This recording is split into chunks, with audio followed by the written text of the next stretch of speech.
Hi everyone, I hope you're all doing great today. Sorry, I lost my voice on a movie set. And yeah, I would have put out making this video if not for how urgent it is for me to make it. Now, I think it was yesterday, I published a video on YouTube just to let everyone who had followed our journey with Donald Trump know that it is not yet to Uhuru, that these guys who have been after Trump from day one have not given up yet, even when he had won in a landslide, yeah, and that they're still planning and plotting seriously to make sure he doesn't take the oath of office, let alone stepping into the White House. That is the grand design. That's the plan. And that plan is at a fever pitch right now. It first started with, you need to go see the video I published on YouTube, really. Go to Joseph Okechukwu on YouTube and watch that video. You're going to see that I published a video of a guy who had already spoken before the elections about what was going to happen, how that Trump was going to win by a landslide, and after he had won, that Kamala will not accept to leave office. Not because she wouldn't want to leave office, but because the people who own her, the unipolar world system architects, the New World Order guys, the deep staters, that they're not going to let her leave because they know that Trump's second coming is going to be massive, severe judgment on all the atrocities and wickedness upon humanity. They know that Trump's coming is judgment, big time judgment. And from even his peaks alone, you already know. So you need to go watch that video. So they've already started plotting with that, yeah? And then all of a sudden, as the whole plans to kill Donald Trump again this time, because you watch the video I'm talking about, the guy said in that video that when Kamala refuses to leave office, that their plan is going to be to kill Donald Trump, to take him out with a professional this time. Not all these amateurs that we saw trying to take him out in those failed 3 assassination attempts.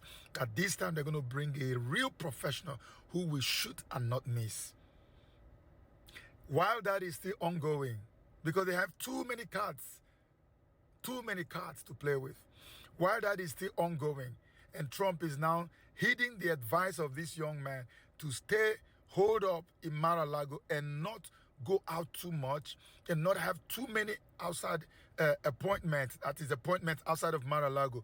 While we are doing that and he's getting hold up there, we now saw Biden make a very dangerous move, a move that the best way to put it is to say Biden has just started the Third World War. Now, Ukraine has been shooting into Russia all along, drones and all of that. But there's one particular weapon that Russia made it clear that if the West, America or Europe should dare give Ukraine the permission to use that weapon to shoot inside Russia, Russia considers it that those nations that authorize are now coming into direct conflict with Russia. And Russia said they now reserve the right to strike back at those nations with their own nuclear tactical weapons and not just striking back at Ukraine. And that's exactly what Biden has done. ATACMS, Army Tactical Missile System, is a supersonic tactical missile that if you send that missile to anywhere and the missile drops, it will cause such maximum damage that you will think a nuclear weapon has just dropped in that place. It's a very dangerous weapon. It is the strongest of all the weapons Ukraine has ever had to shoot into Russia.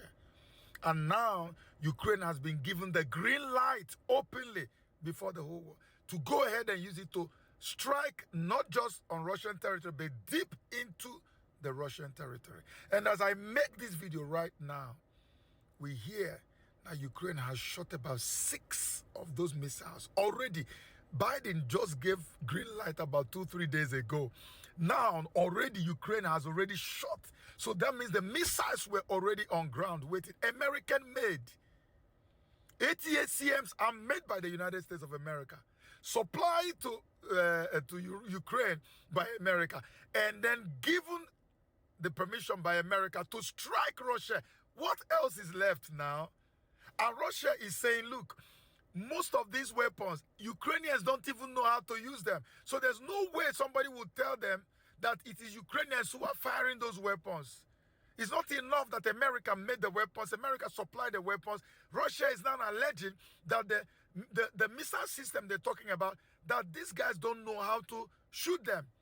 That American guys have to be there to help them to shoot it. So Russia believes Americans also are the ones firing at them with the weapons they made in their own country through Ukraine. And we already know that Russian nuclear weapons have been on red alert for the past several weeks now, if not months. They've been on red alert, pointed in different directions to the West, UK, Europe, America, just waiting for the slightest provocation. Boom! And we have a nuclear war in our world, which of course degenerates into a third world war. Do you now see how they plan on making sure that Donald Trump does not take office? This is the plan, the grand design, that no matter what Trump does, he's not going to stay in that place, because Trump is coming for war. He's coming for house cleaning. And these guys know it. They have too many skeletons in their cupboard. And they're like, we're not going to wait for anybody to go and kill this guy. What if the guy is holed up in Mar-a-Lago and he doesn't come out? And then January 20 just creeps in on us. What are we going to do? That means this guy is going to take power for real, for real. No, let's start a world war. Because if we start a nuclear third world war, and America is directly involved with Russia, guess what? You cannot change the commander-in-chief in the time of war. I keep saying this in all my videos I've made in the past, more than 5 of my past videos. You cannot change a commander-in-chief in the time of war. And this is a major, major world policy. And of course, you know, liberals, they know how to enforce stuff like this. That's why Zelensky, even though he had the opportunity to conduct elections, he refused to conduct elections and said he's in a state of war. But Russia, you're fighting with hard elections. This is what is about to happen. So if you can't change a commander-in-chief in the time of war, that means Biden is going to stay on in power. And Trump will have to wait till whenever the war is over and the transition takes place. And while he's waiting, Biden may be pressured to transfer power over to Kamala. As you can see, they just went for G20 meeting. Biden could not climb a simple flat elevation. Just climbing from here down up to that point. He had to go and use the elevator to climb to a normal straight path where the people he was going to greet were just on top there waiting on a higher plane, on a higher part of the platform. He couldn't climb it. You saw him trying to hold himself as he was about to fall down, just walking on the sands. So much is going on. They know this man is finished already. So what they want to do is to start something that will prolong the handover, and then power is transferred to Kamala. Maybe this is a different route they want to use, and Kamala then becomes the 47th that is already assigned to Trump right now, potentially. And then from there, Kamala will probably begin to cook up all kinds of stuff to make sure that Trump does not take power, so that these people will carry on with their world mass depopulation agenda and mass indoctrination agenda too. Those are the two powerful weapons they have unleashed on our world, and they don't want to let go. Mass indoctrination and mass depopulation. This is why I called on people in my last video published yesterday. If you know how to pray, you better pray. This season in American politics is not for Americans. It is for the whole world. I've said it. I can't say it enough. If you know how to pray, let us all get together and pray that God will hold the hands of this guy, tie their hands, and hold them down until Donald Trump takes office. God bless you. Hi everyone, I hope you're all doing great today. So yesterday I made a video to raise an alarm about what the globalists are trying to start, which is World War III. And I mean, it's almost like the ball is in President Putin's court right now, because they have provoked him yet again and they want him to retaliate so that the World War III will start, and then they will be able to derail and stop Donald Trump from taking the oath of office. And here's something that I just published on my X account this morning. It's the column on today's The Sun newspaper from the UK. I'm going to read you what it says. It says, Putin's people. Talking of bull whatever, Vladimir Putin has once again threatened the West with a nuclear weapons for finally, shamefully late, giving Ukraine long-range missiles that can fire into Russia. Finally and shamefully late, giving Ukraine long-range missiles that can fire deep into the Russian territory.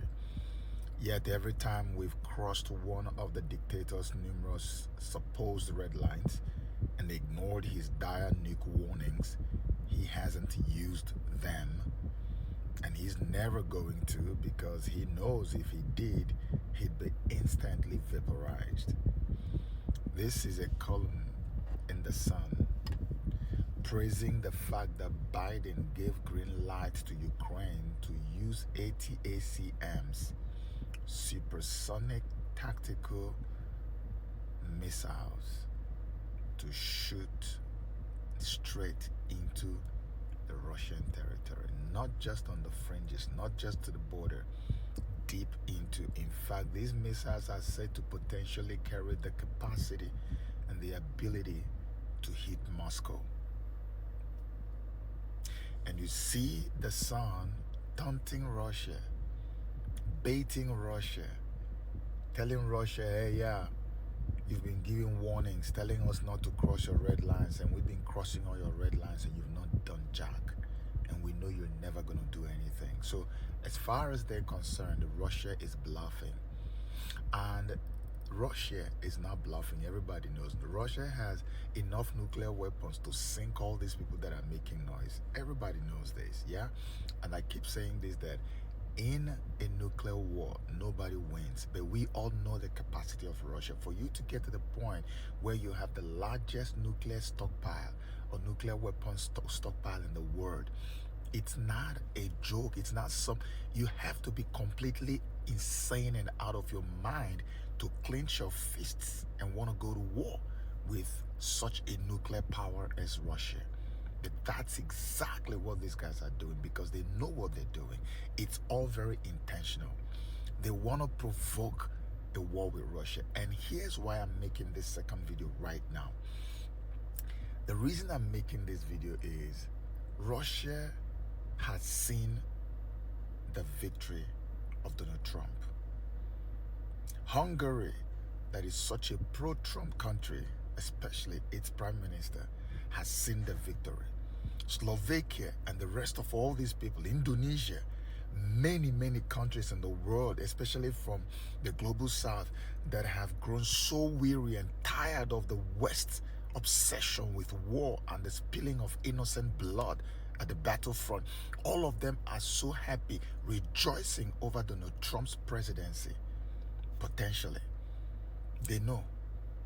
So they are all willing and eager to wait for Trump to ascend the throne and begin to undo the evils of these neocons and these globalists and these anti-human agents of our world. So Russia is going to continue to show that restraint that it has shown from beginning, to the point that even Russians themselves began to grow very angry.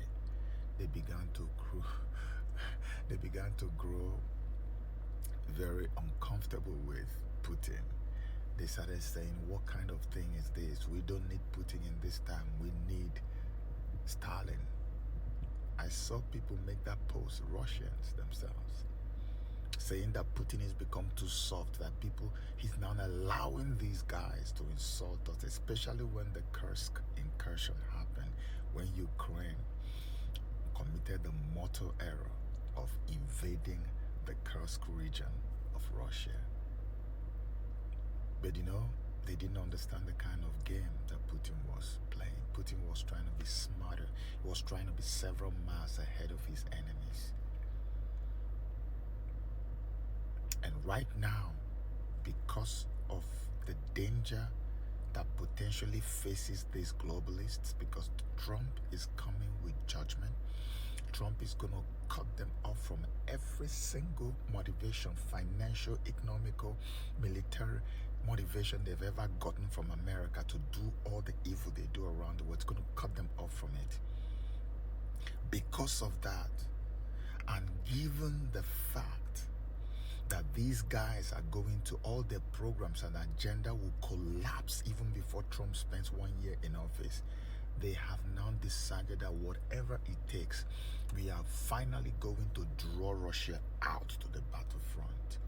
We are finally going to push him to the point where he has to then retaliate and respond to our provocations.